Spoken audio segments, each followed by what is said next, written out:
It is Sunday, March 31st, and the Splash Zone is back in your life. I am Matt Modi, and I have 4 NBA player props for you guys to lock in for today's NBA betting slate. I didn't have a video yesterday, but I did give out picks to both my Dub Club, and I posted them on Twitter as well. I only had 2 plays as the slate yesterday was pretty gross. That's why I ended up not doing a YouTube video. I wish I did because we got both of those plays to cash. We had Porzingis over 6.5 first quarter points. That cashed. And then we had Chris Middleton over 17.5 points. He made us sweat it out a little bit in the fourth quarter, but we got that to cash as well. 2-0 yesterday, plus 2.05 units. We didn't have any ladder plays yesterday, so it was only mainline plays. But hey, 2-0 day is phenomenal. On the entire season, it's amazing the success that we're having. I really cannot get over it. On our mainline plays, we're up 89.83 units, just below the 90 unit mark on the entire season. I started tracking this from day one. I've tracked it throughout the entire season. 90 units of profit is absolutely absurd. As for ladder plays, I just started tracking them on February 24th. We're a little bit hit or miss with those. We're up 3.28 units specifically there. We started off hot. We've been on a colder streak recently with ladder plays. Let's hope we can turn that around. But if you are not already, make sure to subscribe to my YouTube channel. I would appreciate that a ton. And then for this specific video, if you could comment, all that good stuff is great as well. But that's enough about that. You're only as good as your most recent bangers. So let's get into today's slate. Let's see if we can splash around and get wet. The first play that we're going to go ahead and lock in here is in the Timberwolves versus Bulls game. And I'm taking Naz Reid over 2.5 made 3-pointers. This is best offered at -105 odds per DraftKings. Now, this is a play that I'm going to have a ladder opportunity. I'm going to take him to make 4 plus 3-pointers as well. You can get that for plus 250 odds at FanDuel, and I'm putting a half unit on that one. So for people asking what is a ladder play, it's when I'm taking a prop above what a player's main line is, lower unit size, but better odds. So in this case, his main line over under is 2.5. We're taking that for a full unit. We're also putting a half unit on him to make 4 as well. Better odds, lower unit size. That's what a ladder play is. But I absolutely love this play. I think this is a phenomenal play for Naz Reid to go over this 3-point prop. Number one, it's an amazing play against the Bulls. The Bulls defense, we've looked at them all year for 3-point props. It is astounding how bad the Bulls defense is guarding the 3-point line. So the last time the Bulls played was Friday. We had a 3-point prop against them that was plus 170 odds, and we got that bad boy to cash. So we're going back to the well today. Hopefully we can get another juicy 3-point prop to cash against the Bulls. And as I mentioned, it is truly remarkable how bad they are at guarding the 3-point line. The categories that I look at, I like to look into the numbers, right? Not just at raw attempts given up, but where are they giving up the attempts? The Bulls defense is allowing the 4th most pull-up 3-point attempts against, the 3rd most catch and shoot 3-point attempts against, the 2nd most corner threes, and the 4th most above the break threes. Being bottom 4 in all 4 of those categories, this is over the past 10 games, that is absurd. Normally defenses will funnel shots somewhere. They'll allow teams to take a lot of pull up, a lot of above the break. Or they're aggressive with helping, so they allow a lot of catch and shoot or a lot of corner threes. The Bulls being bad literally everywhere is crazy. That is remarkable. And then as for Naz Reid, with Karl Anthony Towns out of the lineup, he's quietly been attempting the most 3-pointers for the Timberwolves. Again, looking over the past 10 games, he leads the team with 7.6 3-point attempts per game, and he leads the team in made 3-pointers as well with 3.1. Now, this isn't perfect, but we are exactly getting his average here, right? Over the past 10 games, he's making 3.1 3-pointers per game. In a really juicy matchup, the fact that we're getting this for -105 odds, that's really good. Obviously, there's more to it than that. Sometimes there's not. And then as for Naz Reid's role on the Timberwolves, he's mostly a catch and shoot guy. That's perfect. The Bulls, I mean, they're bad everywhere, but they're also bad catch and shoot as well. As I mentioned, they're allowing the 3rd most catch and shoot 3-point attempts against over the past 10 games, and they're allowing the 4th most made. I also like this as a nice fade of recent results for Naz Reid as well. He had a really nice stretch where he made 3 or 4 3-pointers in 5 of 8 games, but he missed it last game, and he's missed it in 2 out of his last 3 as well. So in an excellent matchup, I think he's going to continue to get shots up. I think they're mostly going to be pretty high leverage looks for him, and I think he's going to bounce back after a rough shooting past a couple days. That's our first play. Second play of the video, we're taking, this is in the Heat Wizards game, I should say. We're taking Bam Adebayo over 11.5 rebounds, plus 120 odds at Bet Rivers. Here we go again. Another rebounding prop against the Wizards. As you guys probably are not surprised to see at this point, we've had a ton of center rebound props against the Wizards, and we haven't lost one yet. So hopefully I didn't just jinx myself, fingers crossed there. But it's been a really good matchup taking center rebound props against the Wizards. Now, I do want to be honest, in full disclosure, this was a play that I sent out last night to my Dub Club. I was able to get it last night at 10.5 at only minus 105 odds. Something I've been doing recently is before I go to bed, I'll get in the lab and I'll look at plays. And if there are early plays that I like, I'll send them out to my Dub Club. If they're still good in the morning, they're going to go out on YouTube as you are seeing right now. And I really like the 11.5 at plus 120 odds, which is why we're making it an official play. Just look at what centers have done against the Wizards recently.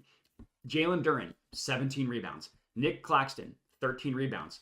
Nikola Vucevic, 16 rebounds. In that same game, Andre Drummond, 12 rebounds. Domantas Sabonis, 14 rebounds. Not only did all of the guys I mentioned go over their rebound prop over-under against the Wizards, but every single one went over by multiple rebounds except for Sabonis. He opened up at 13.5 and he ended with 14. Every other player that I mentioned, again, hit their rebound prop by multiple rebounds.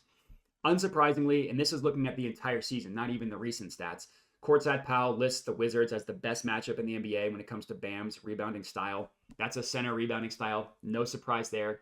The last two times the Heat and the Wizards played, Bam had 14 and had 16 rebounds. The Heat need to win this game. They can't keep dropping random games. So I think he's going to play a normal allotment of minutes.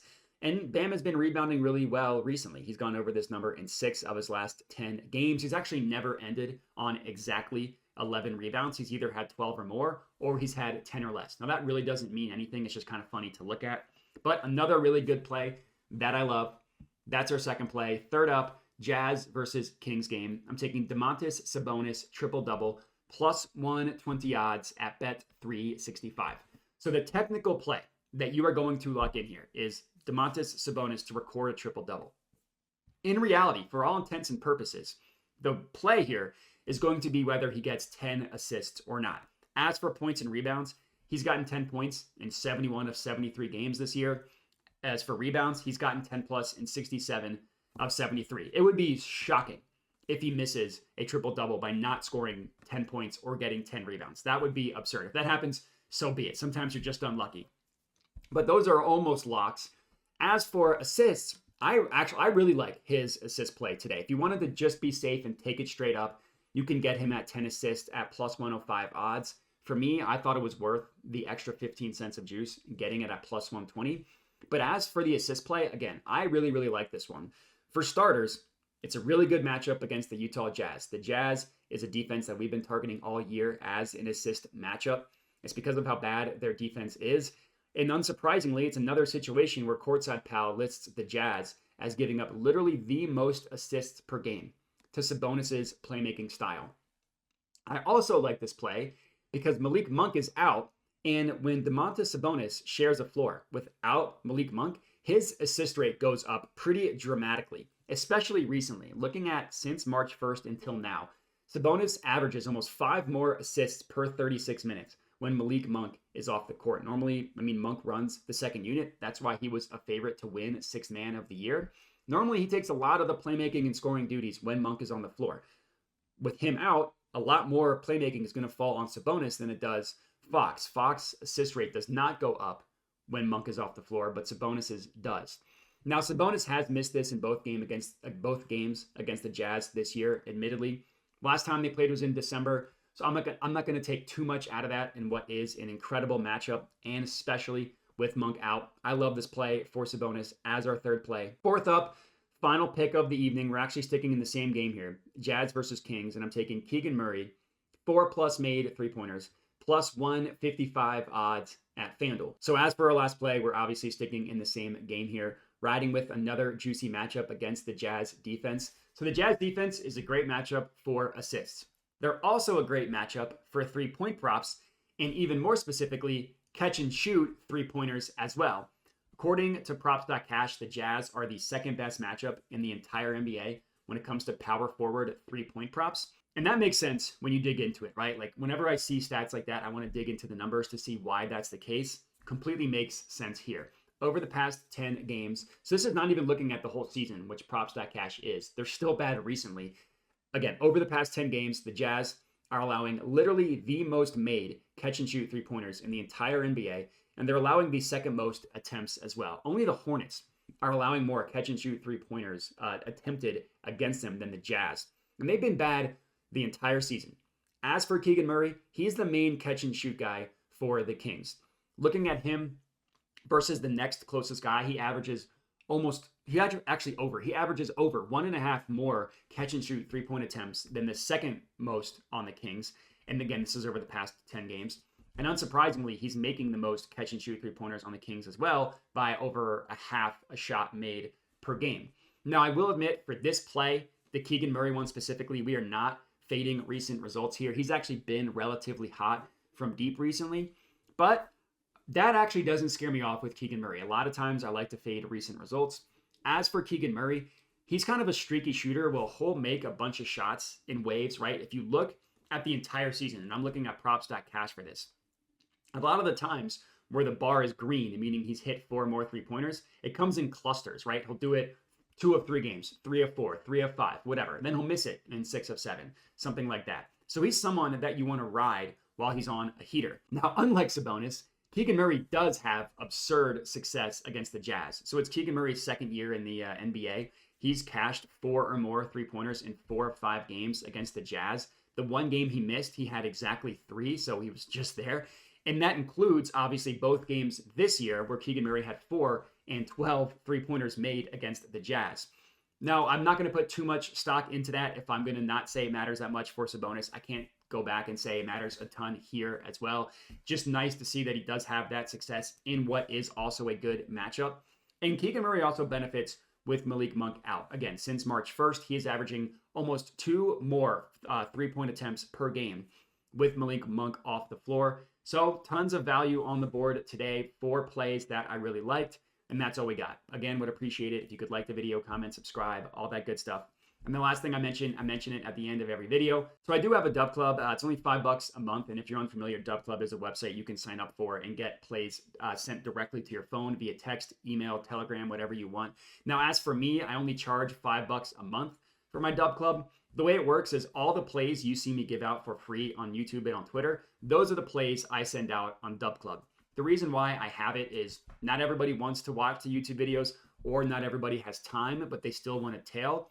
Or by the time people watch the YouTube videos, the odds have changed. So they got frustrated. So for Dub Club, they get sent out immediately. Or in certain situations, I send them out the night before, like with the Bam Adebayo play.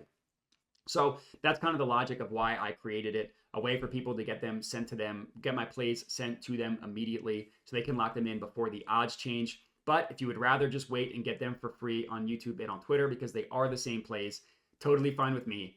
And that's all I got. Appreciate everybody for watching and have a good one.